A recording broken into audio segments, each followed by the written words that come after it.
Hoy estamos, mis hermanos, en la última clase de Apocalipsis. Nosotros con esta serie que estudiamos de Apocalipsis en estos 15 años hemos estudiado Apocalipsis con esta 4 veces. Lo estudiamos desde las diferentes escuelas de teología, la primera vez, sucesivamente, y en esta oportunidad lo estudiamos basándonos en lo que entendía la gente del primer siglo, los hermanos del primer siglo. Y así tenemos entonces en estos 15 años un estudio bastante amplio del Apocalipsis. Así que ustedes, cuando tengan la oportunidad de leerlo o compartir con otras personas o conversar, no debatir, no pelear alrededor del tema, sino conversar, pueden tener bastante claro cada una de las diferentes escuelas de escatología. Hoy estamos en la parte 56 y vamos a estudiar el capítulo 21 y 22 de manera general, global. Necesito terminar hoy para poder seguir con la cronología de las enseñanzas que tengo escritas para los próximos 2 o 3 años, si Dios así no lo permite y si no ha venido. Al día de hoy hemos pasado por los sellos, pasamos por las trompetas, pasamos por las copas, aprendimos de las bestias, lo que son, y lo que no son. Aprendimos de Babilonia, del Armagedón, el milenio y el juicio final. Todo esto lo aprendimos de cómo lo entendía el creyente del primer siglo. Pero aún habiendo abordado todos estos acontecimientos, ninguno de estos acontecimientos constituye el objetivo final del libro de Revelaciones. Todos conducen hasta aquí, hasta donde vamos a cerrar hoy. Pero realmente no nos da a nosotros la idea final que vamos a tener hoy, la idea final sobre lo que el Apocalipsis debería traernos a nosotros. Si bien es cierto, tenemos todas las áreas cubiertas de las diferentes escuelas de escatología y tenemos también el pensamiento del primer siglo de los receptores del libro, aún no hemos llegado a se puede decir, a la cereza en el pastel que vamos a aprender en este día, que es el cierre del Apocalipsis. Es como el epílogo de un libro. La Biblia nos comenzó a nosotros a enseñar de cómo Dios y el hombre estuvieron en comunión, o Dios se relacionó con el hombre a partir de un jardín. Ahí comenzó toda la historia. Comenzó en una creación donde se estableció un jardín y entonces Dios habitó con el hombre en ese lugar. Y así termina exactamente el Apocalipsis. Dios habitando con el hombre. Por eso en el verso 3 del capítulo 21 dice, he aquí el tabernáculo de Dios con los hombres y morará con ellos. No voy a estudiar de manera individual cada uno de estos 49 versículos que corresponden a estos dos capítulos o con la profundidad que lo haría, porque se volvería una clase no solo muy pesada, sino que no me daría tiempo de terminar. Así que lo voy a dividir en 5 movimientos, especialmente para los que tienen o toman nota. El primer movimiento lo vamos a narrar, lo vamos a explicar de Apocalipsis 21, 1 al 8. Todas las cosas son hechas nuevas. Así es como titula el primer movimiento. El segundo movimiento le llamo la esposa también es una ciudad. Eso lo podemos ver desde el verso 9 al 27 del capítulo 21. El tercer movimiento le llamo del templo, regresamos al jardín. El cuarto movimiento le titulé He aquí yo vengo pronto. Y el quinto movimiento con el cual cerraríamos es la última palabra, no es juicio, es una invitación. Y es donde ocurre algo hermosísimo cuando el Espíritu dice y el Espíritu y la esposa dicen, ven. Bueno, después de haber estudiado 21 capítulos, el Señor dice, al que tuviere sed, yo le daré gratuitamente. Y esa es la invitación, porque la invitación se abre a quien quiera. Una de las cosas que me llama la atención a mí, a pesar de que mucha gente cree que el Apocalipsis es un libro de destrucción, de juicio, de amedrentar al creyente, de asustarlo. No han entendido la hermosura, la ricura, el amor, la misericordia que está en este libro. Y tanto es así que siendo el último libro de la Biblia, aún aquí pregunta el que quiera, y esto es gracia hasta el último capítulo, la gracia de Dios hasta el último capítulo. Iniciando con los 5 eventos que llamé o que expliqué, todas las cosas son hechas nuevas. Juan dice lo siguiente en el verso 1 del capítulo 21. Vi un cielo nuevo y una nueva tierra, porque el primer cielo y la primera tierra pasaron y el mar ya no existía más. Vamos a aplicar lo mismo que hemos aplicado hasta el día de hoy, preguntándonos lo que nos preguntamos en toda la serie. ¿Qué entendía un creyente del primer siglo? Porque Juan no está inventando ningún lenguaje. De hecho, esos lectores conocían perfectamente lo que él estaba diciendo en esa frase. Estaba mencionando a Isaías. Si usted se va a Isaías capítulo 65, verso 17, dice, porque aquí yo crearé nuevos cielos y nueva tierra. Y en el verso 60, perdón, el capítulo 66, verso 22 dice, porque como los cielos nuevos y la nueva tierra que yo hago permanecerán delante de mí. Entonces, cuando Juan cita esto de que hay un nuevo cielo y una nueva tierra, está citando a Isaías. No está inventando nada, está anunciando un cumplimiento de lo que el profeta Isaías había hecho y lo que mantenía al pueblo en una esperanza en el transcurso del tiempo, que había sido sembrada no solamente por Isaías, sino por todos los profetas que anunciaron el fin de los tiempos. Entonces surge una pregunta. La pregunta que surge es, ¿Dios destruye su creación y comienza una nueva? Porque si decimos que está bajando un nuevo cielo y una nueva tierra, nos tenemos que preguntar, y entonces todo lo que estamos viendo aquí, Dios lo va a destruir. O sea, o va a caer la tierra y el nuevo cielo como aplastando y ¿cómo va a ser esto? Porque eso es lo que pareciera que dice el texto. Digo pareciera, si no entendemos los contextos. Y tenemos que hacer una distinción muy importante, porque la palabra nuevo parece que es como agarrar todo, tirarlo a la basura y fabricar un nuevo universo.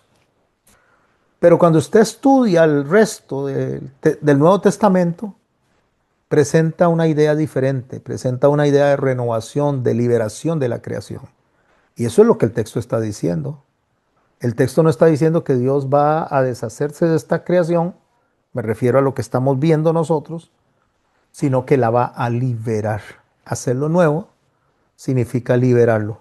Como nosotros, a nosotros el Señor dice que nos hace un corazón nuevo, nacemos de nuevo. Y cuando hablamos de nacemos de nuevo, no significa que cuando el Señor viene a nuestra vida, a nuestro corazón, nosotros caemos destruidos, nos desintegramos y somos un bebecito que vuelve a nacer. No, significa que Dios nos restaura, que Dios nos redime, que Dios nos renueva, que Dios nos libera. Por eso es que Pablo escribe en el capítulo 8 de la carta a la iglesia en Roma, en el verso 21 dice, porque también la creación misma será liberada de la esclavitud de corrupción a la libertad gloriosa de los hijos de Dios. Y esto es extraordinario, porque la creación no está esperando ser abandonada. Y escuche que la misma creación tiene voz, habla. La creación está esperando la restauración, la presentación de todos los hijos de Dios. Lo que quiero decir con esto, mis hermanos, es que la creación no es algo que está ahí muerto, que no se está dando cuenta. De hecho, la palabra de Dios dice que Dios se revela a través de la creación del firmamento, anuncia la obra de sus manos. Por supuesto que está hablando de una manera simbólica. No quiero profundizar en esto ahorita para que me dé tiempo de terminar lo que estamos estudiando. Pero la creación habla, enseña, si sabemos observar. Y cuando dice que la creación está esperando a ser liberada, la pregunta que surge es ¿por qué está esperando a ser liberada? La respuesta es sencilla. La creación no es el problema, nunca fue el problema. Cuando Dios termina de crear en Génesis, el Señor dice, y vio Dios todo lo que había hecho, y aquí era bueno en gran manera. Génesis 1:31. Por lo tanto, el problema no es la creación. El problema fue lo que entró posteriormente. El pecado, la corrupción, la muerte. De ahí que es necesaria la redención. Por lo tanto, mis hermanos, la redención no consiste solamente en rescatar algunas almas. Ese es un gran error cuando pensamos que el Señor vino, murió y resucitó solamente para sacarnos a nosotros de la condena que teníamos eterna hacia el infierno. No, no solo estamos nosotros dentro del plan de Él, del plan de restauración. El Señor también vino a restaurar la creación. ¿Y cómo es que Dios hace esto? Tomando en cuenta la frase que está diciendo Juan cuando dice que vive un nuevo cielo y una nueva tierra. Es llevar justamente, o en eso consiste, en llevar a su propósito original hasta su consumación lo que Él tenía en mente cuando creó los cielos y la tierra. El texto dice que el mar ya no existía más. Entonces es una expresión extraña para nosotros. Porque empezamos a preguntarnos muchas cosas y ahora vamos a ver si logro detallar cada uno en particular cuando hablamos de oro, de calles de oro, una serie de cosas que la gente dice, uy, qué bonito llegar ahí al cielo para tener calles de oro. ¿Y de qué nos sirve a nosotros las calles de oro en el cielo? Ahora vamos a hablar de eso. O sea, me refiero, no es que sea malo pensar en que hayan calles de oro, pero es que eso no es lo que está enseñando el Señor. ¿De qué nos sirve el oro? El oro sirve aquí en la tierra, pero en el cielo no sirve. Entonces, ¿de qué está hablando el Señor? Asimismo, no nos estamos, o sea, deberíamos de preguntarnos, entonces no va a haber océanos.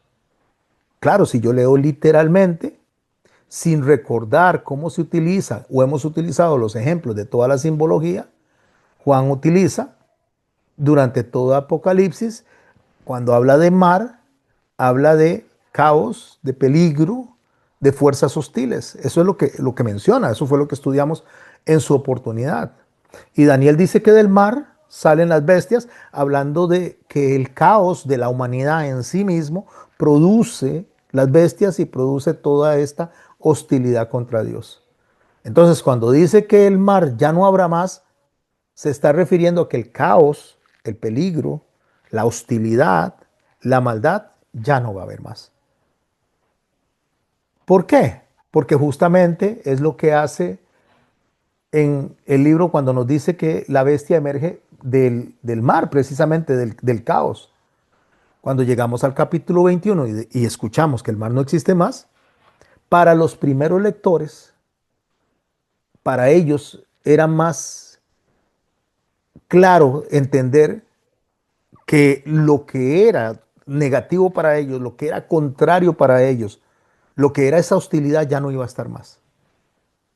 No es que el mar no existe, sino que las bestias que surgían del caos ya no existen. El caos se terminó. Esa es la lectura que se está dando. El caos se acabó, la persecución se acabó, la maldad se acabó, los asesinatos se acabaron.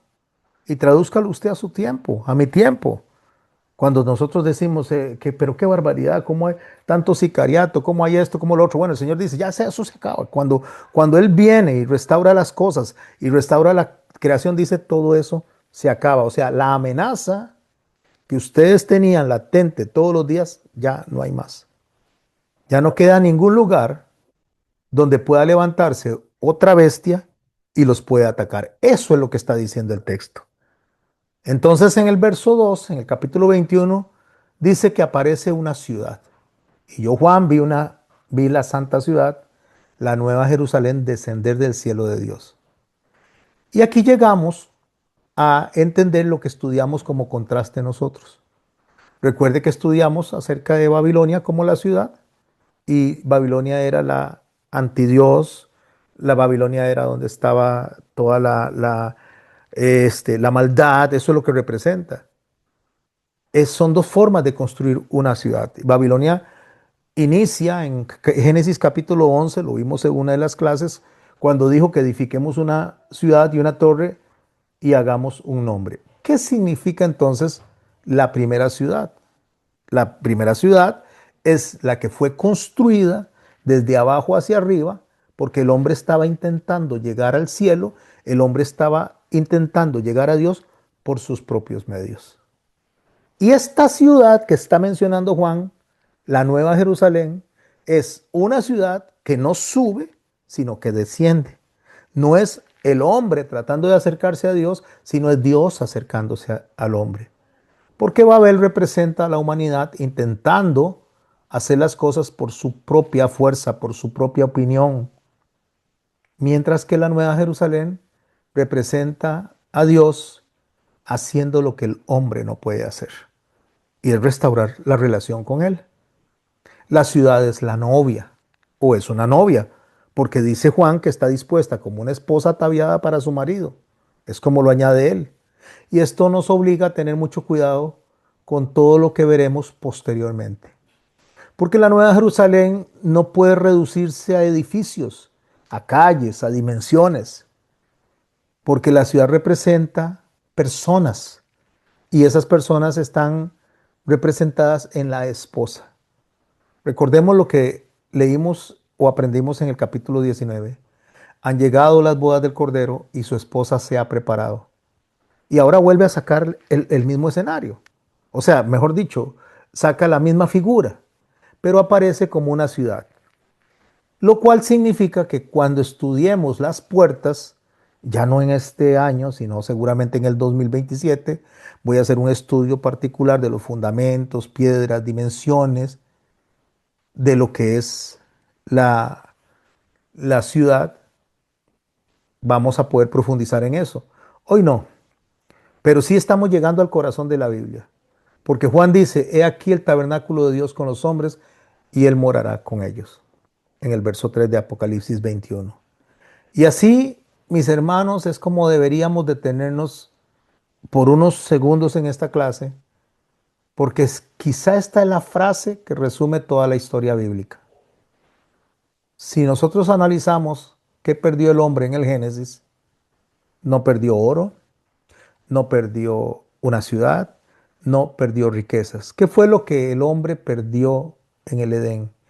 Perdió comunión con Dios.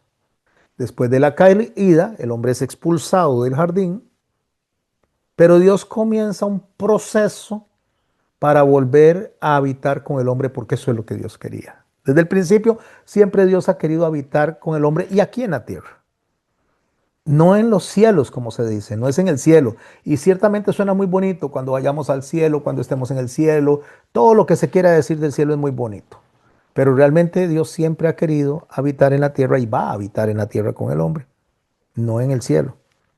Hay gente que critica, no sé si es a los testigos de Jehová, porque ellos dicen que en esta tierra es que Dios va a habitar y ellos hablan de un reino con Dios. Y déjeme decirle que no están errados en eso. Nosotros primero vemos a Dios creando altares para habitar con el hombre en los altares.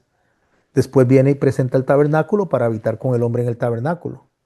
Después se hace el templo de Salomón para habitar con el hombre en el templo. Después viene algo extraordinario porque el verbo se hace carne y habita entre nosotros. Y entonces Cristo viene y se mueve entre nosotros porque siempre ha estado apuntando a algo mayor, a lo que Apocalipsis dice, Él morará con ellos.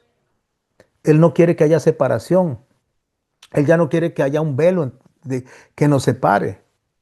Él ya no quiere esa distancia. El propósito de Dios, mis hermanos, el propósito final de Dios no era simplemente llevar al hombre al cielo, porque suena muy bonito, suena muy romántico, muy poético.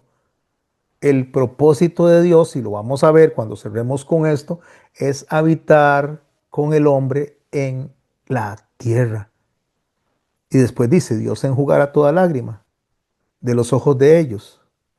Y para nosotros este versículo 4 del capítulo 21 suena muy hermoso. Para los hermanos del siglo I debió ser mucho más hermoso, porque recordemos que estaban sufriendo una gran persecución.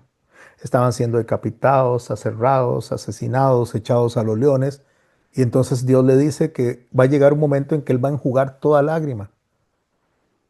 Recordemos que estas personas se mencionan debajo del altar en el mismo Apocalipsis. Y el clamor que ellos hacen cuando preguntan, ¿hasta cuándo, Señor? ¿Hasta cuándo? Aquí están recibiendo la respuesta definitiva. Dios nunca les había prometido, mis hermanos, y puede subrayar eso, nunca les había prometido que no iban a llorar durante el camino. Nunca les dijo eso. Jesús mismo dijo que en el mundo hallaréis aflicción, pero no teman porque yo he venido al mundo. Nunca prometió algo diferente. Lo que prometió el Señor es que las lágrimas no son eternas. Y aquí es donde viene algo hermosísimo. Porque Juan no dice que solo van a dejar de llorar. Dice, Dios enjugará las lágrimas. Y esa es una imagen de cercanía. El Dios que estaba sentado en el trono, ahora está tan cerca, como para tocar el rostro suyo, el rostro mío y el rostro de los redimidos. Ya no está lejano, está cercano. Y entonces dice después el texto que ya no habrá más muerte, lo cual le da finito, le da término. Se acabó lo que inició en el Génesis capítulo 3. La muerte entró a causa del pecado. Recorrió la historia humana. Los imperios utilizaron la muerte para asesinar a los hijos de Dios. La bestia amenazó con la muerte. Los mártires experimentaron la muerte. Pero en Apocalipsis 20 nosotros estudiamos algo muy extraordinario, que la muerte misma fue lanzada al lago de fuego. Por eso es que Juan puede decir ya no habrá más muerte. Porque la muerte ya no existe. En este escenario ya la muerte no existe. Pablo lo había anticipado cuando dijo, en el postrer enemigo que será destruido será la muerte. Eso lo dijo a la iglesia de Corinto en 1 Corintios 15:26. Porque la muerte no es una compañera eterna de la humanidad. La muerte no estaba pensada para la humanidad. Más bien Dios le dijo a Adán, no haga esto porque si no vas a morir. Pero cuando entra la muerte, entra como un enemigo temporal que finalmente va a ser destruida. Y Juan continúa el relato de la siguiente manera. Ni habrá más llanto, ni clamor, ni dolor, porque las primeras cosas pasaron. No dice Juan que aprendimos a soportar mejor las cosas.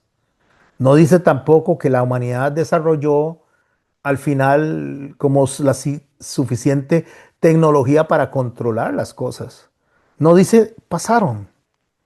Todas las cosas pasaron. O sea que la restauración de Dios llega hasta las consecuencias más profundas de la caída. Entonces Dios mismo habla, y esto es impresionante. Yo no sé si usted le había prestado atención. Dios mismo habla, antes estaba hablando el mensajero, estuvo hablando el ángel, pero ahora está hablando Dios mismo. He aquí yo hago nuevas todas las cosas. Apocalipsis 21:5. Después de tantas voces que hemos escuchado en el libro, ahora habla el que está sentado en el trono y dice, Él, hago todas las cosas nuevas. Él no está diciendo, intentaré reparar algunas cosas. No, yo hago nuevas todas las cosas. Y esta es la magnitud de la redención. Cristo no vino solamente a salvar al hombre y tal vez al hombre en parte.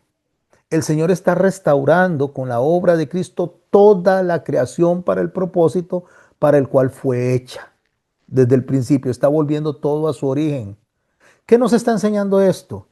Que hasta este momento, hasta este punto, después de haber iniciado en Génesis hasta Apocalipsis, todavía vemos la gracia y la misericordia de Dios operando. Aunque la gente le tiene miedo al Apocalipsis, al capítulo 21 y 22 estamos viendo la gracia de Dios y la generosidad de Dios, el amor de Dios y la misericordia de Dios operando. Tanto es así que en el verso 6 del capítulo 21 dice, al que tuviere sed, yo le daré gratuitamente de la fuente del agua de vida. Oiga, préstele atención, mi hermano. Yo no sé si usted vio eso. Ya pasamos 20 capítulos. Pasamos toda la Biblia. Después de los sellos, las trompetas, las copas, Babilonia, las bestias, el juicio y todavía Dios aquí, al puro final, sigue invitando. Y la palabra que nos dice es que nos dará agua de vida y nos la dará gratuitamente. ¿Se da cuenta? El hombre en Babel quería alcanzar el cielo y Dios solamente le dice, yo se lo voy a dar. No tienen que hacer nada, yo lo hago. Este es el evangelio, mis hermanos. El que venciere heredará todas las cosas y yo seré su Dios y él será mi hijo. En el verso 7 del capítulo 21. Aquí tendríamos que regresar al comienzo de Apocalipsis, cuando le dice a las 7 iglesias exactamente lo mismo, al que venciere. O sea, después de todo lo que hemos recorrido, después de todo lo que hemos visto, después de todo lo que el Señor nos ha enseñado que va a hacer para hacer juicio sobre los detractores, los que lo rechazan, seguimos viendo, mis hermanos, y descubriendo que Dios, a través de su misericordia, tiene personas a las cuales le llama vencedores. Pero ¿qué significa vencer?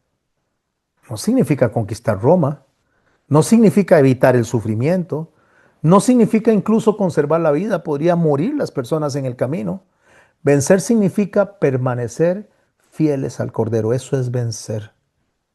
Personas perdieron sus casas, hay personas que perdieron sus herencias, fueron expulsados, pero ahora tienen una ciudad, incluso los que fueron asesinados, donde la muerte no existe, donde los que habían sido abandonados, Dios les dice, yo seré su Dios y serás mi hijo. Mis hermanos, esto es impresionante. Y aquí cierro el primer movimiento. Voy con el segundo movimiento. La esposa también es una ciudad. Ahora Juan nos dice en el verso, a partir del verso 9 del capítulo 21, nos hace una invitación muy particular, porque dice que recibe el mensaje donde dice, ven acá, le dicen, yo te mostraré a la desposada, la esposa del Cordero. Verso 9 del capítulo 21. Si detuviéramos la lectura allí, esperaríamos que Juan nos mostrara a una mujer. Venga para mostrarle a la esposa del Cordero. Inmediatamente nos detenemos y estamos pensando ver una mujer. Pero sucede algo diferente, de hecho sorprendente. Juan dice en el verso 10, y me llevó en el espíritu a un monte grande y alto, y me mostró la gran ciudad santa de Jerusalén, que descendía del cielo de Dios. ¿Se da cuenta, mis hermanos?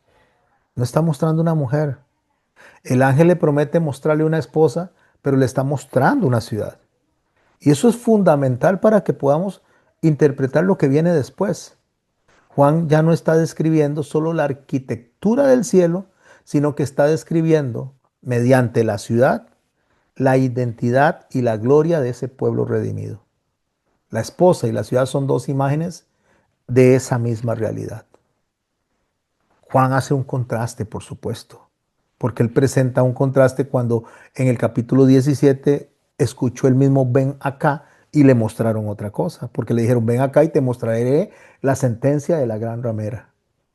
Ahora, uno de estos mismos ángeles le está diciendo ven acá y te mostraré a la desposada, a la esposa del Cordero. Y eso es deliberado, mis hermanos. Eso es para que usted y yo podamos ver estas dos mujeres representadas, por supuesto, en dos ciudades. Una es ramera y la otra es la mujer que ha sido obediente, que ha sido leal, y por eso son representadas en Babilonia y en la Nueva Jerusalén. Por lo tanto, mis hermanos, el libro de Apocalipsis termina confrontándonos con dos formas de vida, con dos maneras de existencia. La Babilonia que seduce, que engaña, que se prostituye, y Jerusalén que está preparada para el Cordero. La Babilonia que embriaga de poder o con el poder, y Jerusalén que refleja la gloria de Dios. La Babilonia que comercia con las naciones y Jerusalén que recibe a las naciones, que las abraza. La Babilonia que lleva el nombre, perdón, la Babilonia que intenta hacerse su propio nombre y Jerusalén que lleva el nombre de Dios.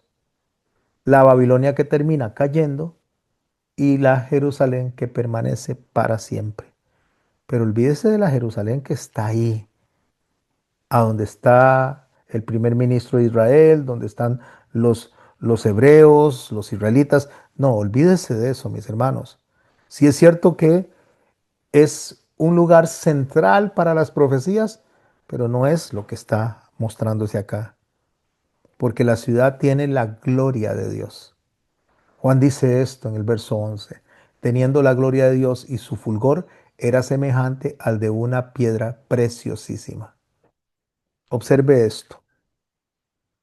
No es primero el oro lo que muestra Juan, no son las perlas preciosas lo que muestra Juan, no es nada que sea de esta tierra y de este mundo lo que presenta Juan como algo hermoso, presenta la gloria de Dios vistiendo a la Nueva Jerusalén. Es una ciudad que está resplandeciendo porque Dios está en ella. Y repito, no estoy hablando del lugar donde usted ve en las noticias que la gente va a orar y frente al muro de los lamentos, no, no está hablando de ese lugar en particular de manera geográfica. Esto nos conecta a nosotros a lo que hemos venido estudiando durante toda la serie. El pueblo de Dios no tiene gloria propia. Ustedes y yo, los que estamos dentro del plan de Dios salvífico, no tenemos gloria propia. Reflejamos la gloria de aquel que nos amó. Cuando él habla de 12 puertas y de 12 tribus, Juan está contemplando, por cierto, en el verso 12 dice, tenía un muro grande, alto, con 12 puertas, y en las puertas 12 ángeles, y sus nombres inscritos, que son las 12 tribus de los hijos de Israel. Ya les comenté anteriormente que esto es un número simbólico que representa plenitud. Entonces está hablando que es la plenitud del pueblo de Dios. Las puertas que llevan justamente a conocer al Señor están representadas en las 12 tribus de Israel, porque la historia de redención comenzó no con nosotros. Dios llamó a Abraham y le dijo a Abraham que en él iban a ser benditas todas las familias de la tierra. Después forma a Israel a través de Jacob, hace un pacto, da las promesas, levanta a los profetas, y de Israel vino el Mesías. No de Israel geográfico, del Israel sacerdotal. Y esos son los fundamentos, mis hermanos, que nosotros tenemos que tener presentes, de dónde viene la salvación, de dónde viene la redención. Después, en el verso 14 del capítulo 21 dice, el muro de la ciudad tenía 12 fundamentos, sobre ellos los 12 nombres de los 12 apóstoles del Cordero. Ahora tenemos las tribus de Israel y ahora tenemos los apóstoles. Pero no piensen los apóstoles de manera particular, Juan, Pablo. Si bien es cierto, es la figura que está usando para mostrarnos a nosotros el fundamento sobre el cual se monta la Nueva Jerusalén, lo extraordinario es que Juan no contempla dos ciudades, una que es fundada por los profetas y otra que es fundada por los apóstoles. No hay una ciudad para Israel y otra para la iglesia. Por eso olvídese de la parte geográfica. Lo que está mostrándonos son en la Nueva Jerusalén las 12 tribus y los 12 apóstoles en conjunto. Porque la redención, mis hermanos, es llevarnos todos a la unidad en Cristo. Pablo lo dice a los hermanos en Éfeso, en Efesios 2:14, cuando le dice de ambos pueblos hizo uno. Y a esos mismos, en Efesios 2:20 les dice, edificados sobre el fundamento de los apóstoles y los profetas, siendo la piedra principal de ángulo Jesucristo mismo. Porque lo que está hablando Juan cuando él está viendo la Nueva Jerusalén, lo que está hablando es de una historia que cuenta, perdón, está hablando de una ciudad que cuenta una historia. O sea, una ciudad, Nueva Jerusalén, que está contando una historia. Desde las promesas que se le dieron a los profetas hasta el mandamiento apostólico que se le dio justamente, valga la aclaración, a los apóstoles. Dios estaba construyendo un solo pueblo. De ahí que Juan dice que la ciudad tiene forma de cubo, 20 por 20 por 20. Dice que la longitud, la altura y la anchura de ellas son iguales. Ahora, pregúntese, no nos pongamos a pensar, ahí, entonces, ¿cómo va a caber tanta gente ahí, 20 por 20, qué ciudad tan pequeña, cuántos millones se han salvado? Porque no significa algo de manera literal, es una figura del lugar santísimo. Si usted se va y estudia el tabernáculo, se da cuenta que las dimensiones del tabernáculo para el lugar santísimo eran 20 por 20 por 20. Entonces, cuando un judío escuchaba esto, automáticamente pensaba en el lugar santísimo. Cuando Salomón construyó el templo, el lugar santísimo por dentro tenía 20 codos de largo, 20 codos de ancho por 20 codos de altura. Lo puede ver en Primera de Reyes 6:20. Eso es lo que está mencionando Juan. Claro, eso cambia la comprensión de la ciudad porque ahora ya no estamos pensando en la ciudad, estamos pensando en el lugar santísimo donde estaba la presencia de Dios. Entonces, ¿qué está entendiendo un judío, un hebreo o Juan en el primer siglo? Allí estaba el arca, ahí estaba el propiciatorio, ahí se manifiesta la gloria de Dios y ahí solamente entra el sumo sacerdote una vez al año. Pero resulta que la ciudad, donde está el lugar santísimo, la ciudad entera es donde entran todos los redimidos. ¿Se da cuenta, mis hermanos, qué significa eso? Significa que aquello que antes era limitado, que era una habitación pequeña, ahora está llenando todo. Toda la ciudad, mis hermanos, toda la ciudad, todos los que están ahí en la Nueva Jerusalén, todos los que usted puede ver ahí, no importa cuántos millones sean, no se ponga a hacer cálculos ni tamaños ni nada de eso. Lo que está diciendo es que todos están en el lugar santísimo. ¿Y sabe qué se entiende con eso? Todos están en la presencia de Dios. A mí esto me hace que el corazón me salte. En el verso 22 del capítulo 21 dice, y no vi en ella templo. ¿Se da cuenta? No busquemos el tamaño del templo. Dice, no vi en ella templo porque el Señor Dios Todopoderoso es el templo de ella y el Cordero. ¿Quién es el templo de la Nueva Jerusalén? Dios mismo y el Cordero, porque todos habitamos a partir de ese momento en la presencia de Dios. Claro, eso fue significativo para los creyentes del primer siglo, porque no pensaban una Jerusalén sin templo. El templo era para ellos el centro religioso, el de más importancia. Pero en la Nueva Jerusalén no se necesita templo. ¿Por qué? Porque ya no hay diferencia entre el espacio sagrado y el espacio común. Toda la ciudad es santa. Ya no hay maldad, ya no hay enemigo, ya no hay muerte. Todo está arrojado al lago de fuego. Toda la ciudad es santa, toda la ciudad es el lugar santísimo, toda la ciudad está llena de la gloria de Dios. Y todo se convirtió en el lugar santísimo. ¿No es hermoso eso? ¿No es hermoso lograr ver cómo hay una progresión que viene desde el Génesis? ¿No es hermoso que veamos en la historia que Dios habitaba en el Edén con el hombre? El pecado viene, aparece, hay una separación. Dios ordena construir un tabernáculo y en el tabernáculo está un lugar que se llama el lugar santísimo. Ahí es donde se entraba el sumo sacerdote a hacer los sacrificios, a hacer las adoraciones, a acercarse a Dios. Pero resulta que ahora hay un lugar santísimo donde Cristo, el Verbo hecho carne, que habitó entre nosotros, junto con nosotros, componen la Nueva Jerusalén. Eso fue lo que dijo Pablo, 1 Corintios 3:16. ¿No sabéis que sois templo de Dios? ¿Se da cuenta, mis hermanos?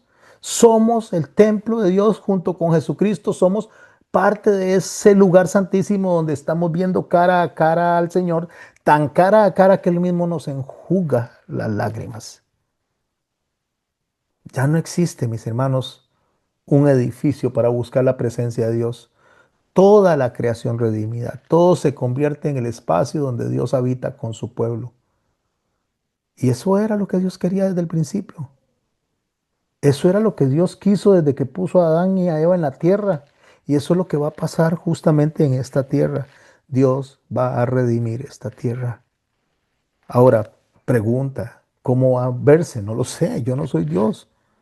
¿Cómo va a pasar con los árboles? ¿Cómo va a pasar la ciudad? No lo sé cuando lleguemos ahí, pero Dios ha querido habitar siempre en este lugar con el hombre, desde el Génesis. Y dice que la ciudad estaba llena de oro, semejante al vidrio limpio. También dice que las calles de la ciudad eran de oro puro, transparente como vidrio. Y ahí es donde perdemos nosotros el enfoque, porque tratamos de determinar y cómo son las calles y qué bueno tener. ¿De qué nos sirve el oro ahí? ¿Que es que vamos a ir a comprar a un supermercado con ese oro? No, porque Dios nos va a proveer de todo. Lo que está demostrando o enseñándonos esto es que en el lugar santísimo, en la presencia de Dios, donde estamos todos siendo parte de este hermoso lugar, lo que hay es pureza, hay valor, hay gloria y hay transparencia. Eso es lo que está enseñando. Que lo que los hombres consideraban valioso en la tierra, delante de Dios, es parte del suelo. ¿Se da cuenta? Es por donde camina la gente. Porque lo que está haciendo es invirtiendo dos valores.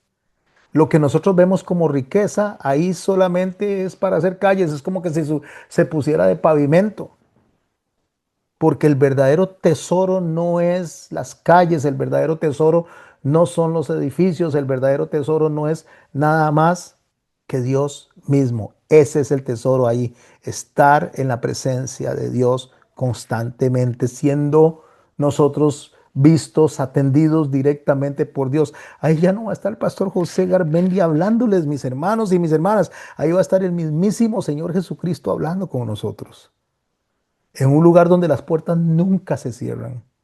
Juan dice, sus puertas nunca serán cerradas de día, pues allí no habrá noche. Es una ciudad, mis hermanos, donde ya no es necesario cerrar las puertas porque no hay enemigos. Ya no es necesario encerrarse. Ya no hay de quién buscar protegerse. Por eso las puertas están totalmente abiertas, porque no existen enemigos, porque la bestia desapareció, porque la Babilonia cayó, porque el dragón fue derrotado, porque la muerte desapareció. Ya no existe nada de qué protegerse. Por eso esa ciudad está permanentemente abierta. Y aquí encontramos algo interesante. Dice, y las naciones que hubieran sido salvas andarán en la luz de ella. Las naciones que hubieran sido salvas andarán en la luz de ella. ¿Cómo? Como las naciones que han sido salvas. Es lo que dice el capítulo 21, verso 24. Durante el Apocalipsis nosotros vimos que las naciones estaban constantemente engañadas. Satanás las engañaba, Babilonia las seducía, la bestia las dominaba y ahora dice las naciones caminan a la luz de Dios. Lo que nos enseña, mis hermanos y mis hermanas, para que dejemos de estar pensando en esas divisiones odiosas que hacemos nosotros, pensando que solamente los de una denominación se salvan o los de otra denominación se salvan, que yo tengo la razón y que entonces yo sí sé cómo nos vamos a salvar. En lugar de estar pensando en eso, mis hermanos, lo que tenemos que analizar es el extraordinario alcance que tiene la redención. Lo que Satanás quiso dominar, Dios lo recupera para su gloria y ya no necesita del sol ni de la luna. Juan dice en el verso 23, la ciudad no tiene necesidad ni del sol ni de luna que brillen en ella porque la gloria de Dios ilumina y el Cordero es su lumbrera. ¿Se da cuenta? No hay necesidad de esas cosas. El énfasis no necesariamente está en tratar de explicar la astronomía de la creación o de la nueva creación. El énfasis está en otro punto. Está en mostrar que ninguna luz creada se puede comparar con la presencia divina. Ese es el énfasis. Es maravilloso. Es el Cordero mismo alumbrando. Es el mismísimo Cordero que vimos inmolado en el capítulo 5, nos ilumina en esa ciudad eterna. El Cordero nunca dejó de ser el protagonista y nada contaminado va a entrar ahí porque Él es el que gobierna. Y lo hermosísimo es que el capítulo termina diciendo en el verso 27, no entrará en ella ninguna cosa inmunda o que hace abominación y mentira. ¿Sabe qué termina diciendo Juan en el capítulo 21? Solamente los inscritos en el libro de la vida del Cordero podrán entrar. Otra vez nos pone al Cordero como protagonista. Él no dice los que entendieron perfectamente el Apocalipsis y los que lo explicaron perfectamente. Los doctos en escatología son los que pudieron entrar. Eso no dice el texto. No dice los que lograron identificar a la bestia y lograron saber cuál era la bestia y quién era el anticristo y de qué país surgió. Eso no dice la palabra de Dios. No dice los que calcularon bien el milenio y se dieron cuenta de cómo era el milenio y cuándo iniciaba y cuándo terminaba. No lo dice. Dice los que están inscritos en el libro de la vida del Cordero. Porque la salvación no depende, ni nunca dependerá de lo que nosotros comprendamos de las profecías. Depende única y exclusivamente del Cordero. Y entonces la ciudad comienza a convertirse en un jardín. Y es donde nosotros venimos y entramos del capítulo 21 y 22, donde Juan continúa en la misma escena y donde se ve algo hermosísimo, maravilloso. Juan ve un río, dice, y junto al río un árbol. Entonces comprendemos que esta ciudad no solamente está recordándonos el templo, no solamente nos está diciendo a nosotros que estamos en la presencia de Dios en el lugar santísimo, sino que nos manda al Edén. Y comenzamos en nuestro tercer movimiento, del templo al jardín. Porque dentro de aquella ciudad, mis hermanos, Juan encuentra algo que lo vemos en las primeras páginas de la Biblia.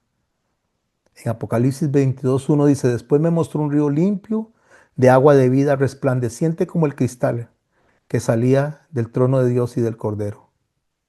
Para un creyente que conoce la Biblia, que estudia la Biblia, que sabe de las Escrituras, inmediatamente mira atrás, mira hacia el Edén, porque el río comenzó ahí en el Edén. En Génesis 2:10 dice, y salía del Edén un río para regar el huerto. ¿Se da cuenta cómo estamos volviendo nosotros al estado original que Dios tenía planeado para nosotros? Porque la Biblia empezó con un río asociado al lugar donde Dios había puesto al hombre a gobernar. Y ahora reaparece el árbol perdido y Juan dice en medio de la calle de la ciudad, a uno y al otro lado del río estaba el árbol de la vida. Apocalipsis 22:2. Y ya no necesitamos, dice Juan, o para Juan, prácticamente que nos explique nada. Porque si analizamos ese árbol, es el mismo que está en Génesis 2:9. Y también el árbol de la vida estaba en medio del huerto. Ese es el que está viendo él. En Génesis ocurrió algo terrible. Después del pecado, Dios le impidió al hombre acceder al árbol. Guardó el camino del árbol de la vida, lo expulsó. El hombre fue expulsado, quedó fuera. Pero ahora después de recorrer toda la redención, aparece el árbol de nuevo.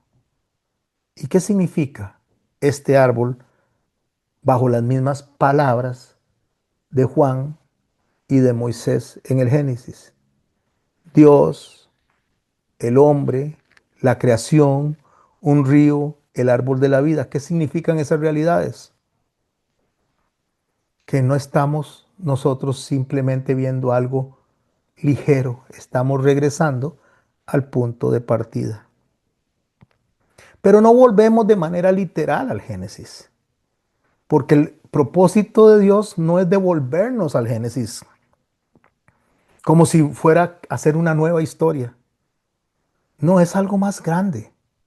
Apocalipsis tiene una ciudad, un jardín, y en Génesis había una pareja y aquí hay una multitud redimida de los pueblos y naciones que salieron de esa pareja, de Adán y de Eva. En el Génesis el hombre podía caer. En Apocalipsis el enemigo que produjo la caída ya no está, no existe, está eliminado. No se puede repetir la historia, es imposible repetir la historia porque el que produjo la caída ya no está. ¿Qué podemos decir entonces? Que la Biblia comienza en un jardín que podía perderse, pero está terminando en una ciudad jardín que jamás podrá ser conquistada por la maldad. Nunca más. Y aquí llega una de las frases más importantes de toda la Biblia. Apocalipsis 22:3. Y no habrá más maldición. ¿Se da cuenta cómo se cierra, mis hermanos, el Génesis capítulo 3 aquí. Después de que el pecado apareció, apareció la maldición. La tierra fue afectada, entramos en un dolor, entró el conflicto, la muerte, toda la historia humana que conocemos hasta el día de hoy. Pero la Biblia dice en Apocalipsis 22, no habrá más maldición. Y después dice, aquí vengo pronto. Wow, esto nos lleva al cuarto movimiento. Nos lleva al cuarto movimiento donde nosotros, mis hermanos, debemos de recuperar la pregunta que hemos hecho en toda la serie. ¿Qué entendían los hermanos del primer siglo? ¿Sabe qué dice el ángel? Estas palabras son fieles y verdaderas. Todo lo que acaba de contemplar Juan no es fantasía, no es un recurso para entretener a nadie, no es escatología moderna para tratar de asustar a las personas. No, era un mensaje para una iglesia perseguida con una promesa. Por eso el versículo continúa diciendo, ha enviado a su ángel para mostrar a sus siervos las cosas que deben suceder pronto. Claro, mis hermanos, el Señor dijo en el capítulo 1 que era para manifestar las cosas que deben suceder pronto y está repitiendo exactamente lo mismo. Empieza con pronto el Apocalipsis y termina con pronto. ¿Y qué significa eso para ellos? ¿Qué significa pronto? Tenemos que tener mucho cuidado, debemos de ser equilibrados, porque pronto, mis hermanos, significa que en el Apocalipsis todo lo que se observó, todo lo que se conoció, está totalmente cumplido. Y ese pronto, más que un tiempo, más que hablar de miles de años, más que eso, es decir, que es inminente, o sea, que va a suceder, que Dios lo prometió, que Cristo ya venció y que estamos viendo la manifestación definitiva de esa victoria. Que Satanás fue derrotado en la cruz, pero que vamos a ver la eliminación definitiva y total de él. Que somos hijos de Dios, pero ahora estamos esperando la redención total de todo el cuerpo de Cristo y de nuestro propio cuerpo. Por tanto, decir pronto en el Apocalipsis no es una palabra inútil, mis hermanos. Lo que está diciendo es, lo que Dios ha comenzado ya está en marcha. Vivan preparados porque la historia está bajo el gobierno del Cordero y ese pronto significa que está hecho, hecho está. Así es como termina Jesús diciendo. He aquí, vengo pronto, dice, bienaventurado el que guarda las palabras de la profecía de este libro. Verso 7 del capítulo 22.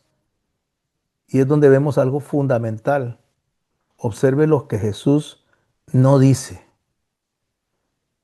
Y voy a subrayar esto. Observe lo que Jesús no dice. No dice bienaventurado el que logre explicar toda la simbología. No dice bienaventurado el que determine exactamente quién es cada personaje. No dice bienaventurado el que calcule correctamente las fechas. No dice bienaventurado el que guarda. No dice eso.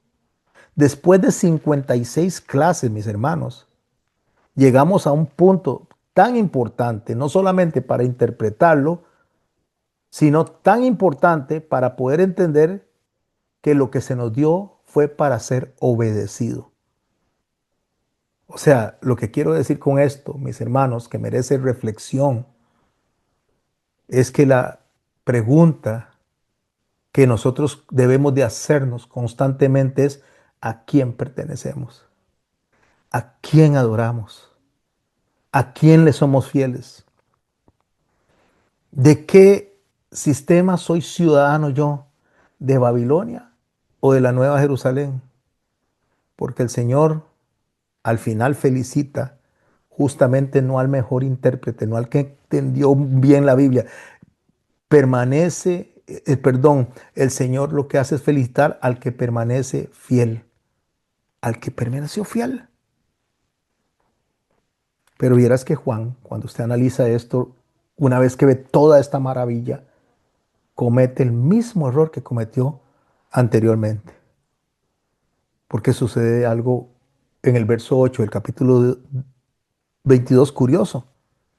Dice Juan, yo Juan, soy el que oyó y vio estas cosas, y después que las hube oído y visto, me postré para adorar a los pies del ángel. Lo mismo que había hecho antes. Allá en el capítulo 19, y el ángel le dice, mira, no lo hagas, le dice. Y esto es profundamente humano, mis hermanos. Después de ver semejante revelación, tenemos la, a veces tenemos el error de confundir el mensajero y confundimos de quién procede el mensaje y terminamos agradecidos con el que no es, lo cual está bien, pero no debemos de adorar al que no es. Usted puede llegar y decir, pastor, que gracias por explicarnos esto durante 52 clases, 56 clases, gracias por todo. Pero no, el ángel le dice, adora a Dios. Y eso es justamente el resumen de todo, mis hermanos. Dios pone a los apóstoles, Dios pone a los profetas, Dios pone a predicadores, pastores, maestros, evangelistas, Dios pone personas en nuestro camino, pero adore a Dios, mi hermano, porque ese es el conflicto que hemos tenido desde el principio. El verdadero conflicto, mis hermanos, es a quién le estamos dando el aplauso. Por eso es que las palabras del Señor son tan, pero tan maravillosas. Yo soy el alfa y el omega, el principio y el fin, el primero y el último. Si usted analiza alfa, es la primera letra del abecedario griego y omega la última. Principio y fin, ¿qué significa? Yo soy el absoluto, en mí está todo, todo lo que está aquí y todo lo que ustedes son, hablando de lo que estamos viendo en el Apocalipsis. Todo es por mí, por mi causa. Yo soy el quien en quien lo rescató, yo soy el quien los redimió. Antes de Roma, Cristo ha estado, ha permanecido. Antes de Babilonia siempre ha estado el Señor Jesucristo. Antes de la bestia, mis hermanos, siempre ha estado el Señor Jesucristo. Antes del dragón siempre ha estado el Señor Jesucristo. Y después y durante sigue reinando el Señor Jesucristo. Porque ninguna etapa de nuestra vida, ni la historia humana, tiene estas palabras que dicen yo soy el primero y el último, el alfa y la omega. O sea, Él está diciendo yo soy todo. Y ahí es donde se ve el árbol de la vida. Bienaventurados los que lavan sus ropas para tener derecho al árbol de la vida. ¿Quién es el árbol de la vida? Aquí lo estamos viendo de nuevo. ¿Quién es el árbol de la vida? El árbol de la vida es el Cordero de Dios que nos limpia, nos redime y nos acerca al lugar santísimo para morar y vivir por siempre y para siempre con Él. Y en el último movimiento, en el quinto, con el cual estoy cerrando esta noche, y creo que sí nos va a dar tiempito para hablar un ratito alrededor de este tema y cerrar esta hermosísima serie que empezamos hace bastante rato. La última palabra que usted escucha en el Apocalipsis capítulo 22, versos 16 al 21, no es juicio, es una invitación. Es una invitación y aquí sí podemos, mis hermanos, cerrar este libro entendiendo esa invitación. Debemos cerrar estas 52 clases que hemos recibido, no, perdón, 56 clases que hemos recibido con estas palabras. Porque el Señor termina hablando de la siguiente manera. Yo Jesús he enviado a mi ángel para daros testimonio de las cosas en las iglesias.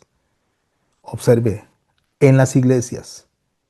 El libro está dirigido a iglesias reales, a personas reales, a creyentes que están bajo circunstancias reales. Éfeso, Esmirna, Pérgamo, Tiatira, Sardis, Filadelfia, la Odisea, usted y yo. Personas que sufrían, trabajaban, tenían familias, enfrentaban sistemas políticos, religiosos, económicos. Necesitaban saber cómo permanecer fieles en Cristo. Después de 22 capítulos, el Señor les vuelve a recordar en un mensaje que dice así, es para ustedes. Yo soy la raíz y el linaje de David, la estrella resplandeciente de la mañana. Lo que el Señor está diciendo es, la noche se terminó. La noche se acabó. Y aquí es donde viene la invitación cuando dice, y el espíritu y la esposa dicen, ven. Esto, mis hermanos, que está en el capítulo 22, verso 17. El espíritu y la esposa dicen, ven. Esto es lo más extraordinario que yo me haya encontrado en la Biblia. Mientras estamos esperando la venida, seguimos invitando personas a conocer a Cristo. El Espíritu y la esposa, el Espíritu Santo y la iglesia, el Espíritu Santo y todos los redimidos, el Espíritu Santo y todos los que han sido sumados a salvación. Estamos diciendo, ven. Lo mismo que dice el Señor lo repetimos nosotros. El que quiera, tome agua de la vida gratuitamente.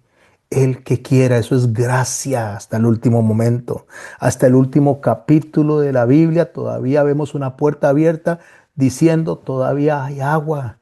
Todavía existe una invitación, todavía el Cordero los está llamando, todavía les dice, vengan y sean salvos porque yo les estoy llamando a salvación gratuitamente. Ustedes no tienen que pagar nada, yo pagué todo en la cruz. Y así cerramos esta serie. Juan no termina con una bestia, Juan no termina con Satanás, Juan no termina con un juicio, Juan no termina con fuego. ¿Sabe con qué termina Juan? Con la palabra gracia. Y hay gente que dice, es que ya la gracia se va a quitar, el Espíritu Santo se va a quitar. ¿De dónde sacan eso?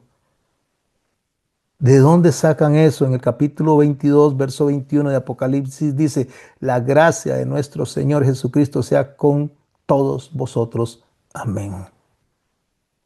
No, mis hermanos, no llegamos a la Nueva Jerusalén porque somos capaces de descifrar el Apocalipsis. Llegamos porque el Cordero y la gracia del Cordero nos alcanzó, nos redimió.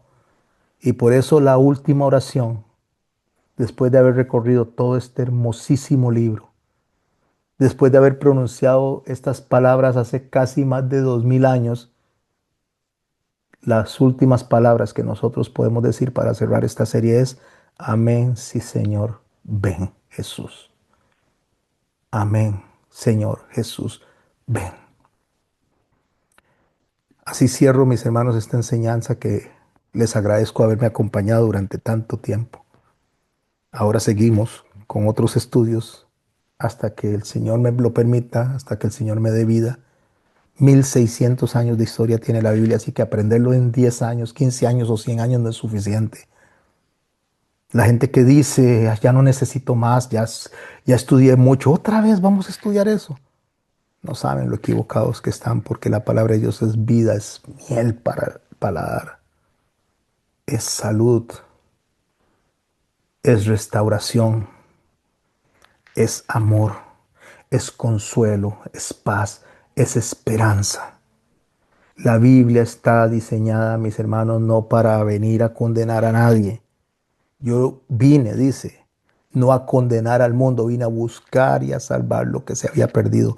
La Biblia está diseñada para que el mundo entero comprenda a través de su propia palabra, a través de los ángeles, a través de la creación y a través de nosotros, que comprenda que el Cordero fue inmolado, fue sacrificado para que hasta el último segundo, tanto de la tierra, tanto de la historia de la humanidad o hasta el último aliento de vida suyo, el Señor está diciendo, ven, ven, arrepiéntete, porque al que venga le daré que por él vayan ríos de agua viva.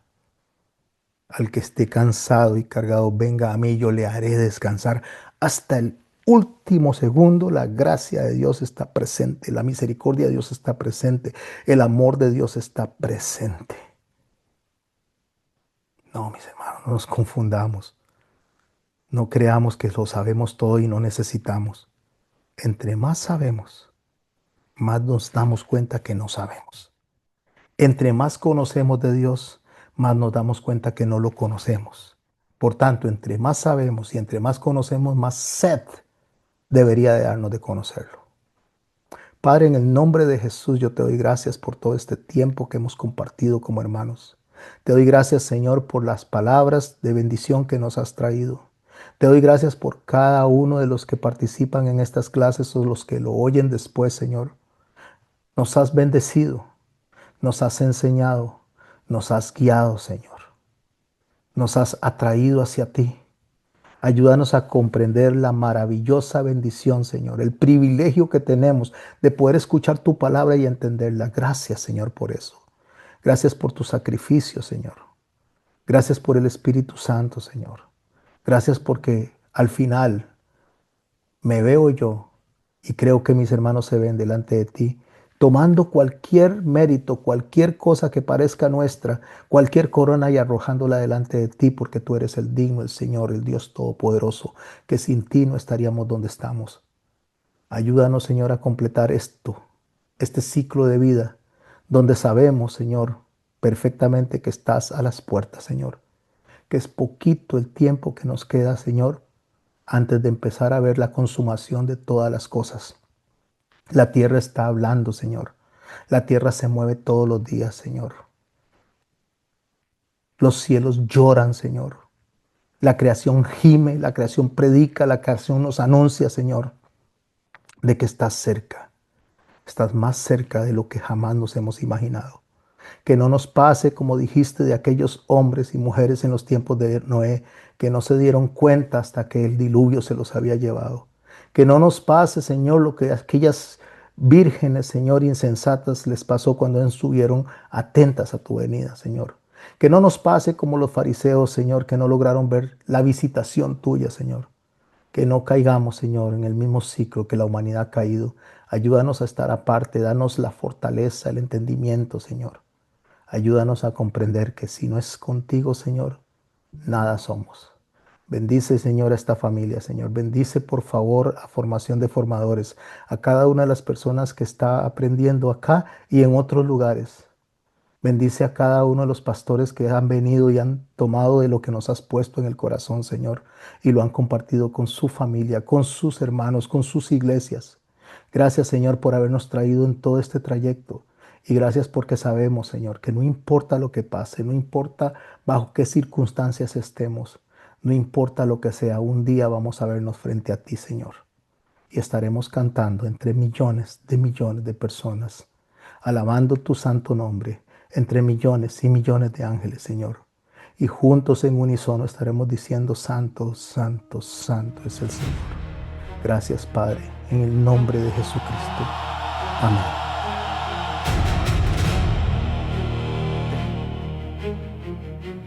Juan lloraba porque nadie podía abrir el libro del Señor. Pero una voz rompió el silencio. Ya no llores. El león venció. Cuando volvió su mirada al trono, no vio ejércitos ni poder. Vio un cordero que había sido inmolado, pero que estaba de pie. No fue la espada de los imperios, no fue el orgullo del hombre, fue la sangre del cordero la que escribió nuestra historia. El cordero ya venció, desde la cruz comenzó la victoria. Aunque Babilonia levante su voz, su reino termina. Cristo permanece por la eternidad. Las bestias pasan, los imperios caen, pero el reino de Dios jamás será movido. El Cordero ya venció Y su pueblo vencerá con él. Las trompetas no eran venganza, eran un llamado a regresar. Las copas mostraban el final de un mundo que quiso ocupar el lugar del Creador. Babilonia prometía riqueza, pero vendía hasta el alma del hombre. Su copa parecía de oro, pero estaba llena de muerte. Desde Babel comenzó la historia. Hagámonos un nombre. Desde el Calvario respondió el cielo: sea exaltado el nombre, que es sobre todo nombre. Dos ciudades siguen delante, una levanta torres, la otra espera al rey. Una confía en el hombre, la otra vive por la fe. El Cordero abrió el libro, El Cordero, rompió los sellos, el Cordero, venció la muerte, el Cordero, juzga con justicia. El Cordero viene por su pueblo, el Cordero reinará por siempre. No tememos al mañana, porque el final ya fue escrito. el Cordero ya venció. Entonces vi el cielo abierto, y he aquí un caballo blanco, y el que lo montaba se llamaba Fiel y Verdadero, y con justicia juzga y pelea. Sus ojos eran como llama de fuego, y había en su cabeza muchas diademas, y tenía un nombre escrito que ninguno conocía, sino él mismo. Estaba vestido de una ropa teñida en sangre, y su nombre es el Verbo de Dios. Y los ejércitos celestiales, vestidos de lino finísimo, blanco y limpio, le seguían en caballos blancos. De su boca sale una espada aguda para herir con ella las naciones, y él la regirá con vara de hierro, y él pisa el lagar del vino del furor y de la ira del Dios Todopoderoso. Y en su vestidura y en su muslo tiene escrito este nombre: Rey.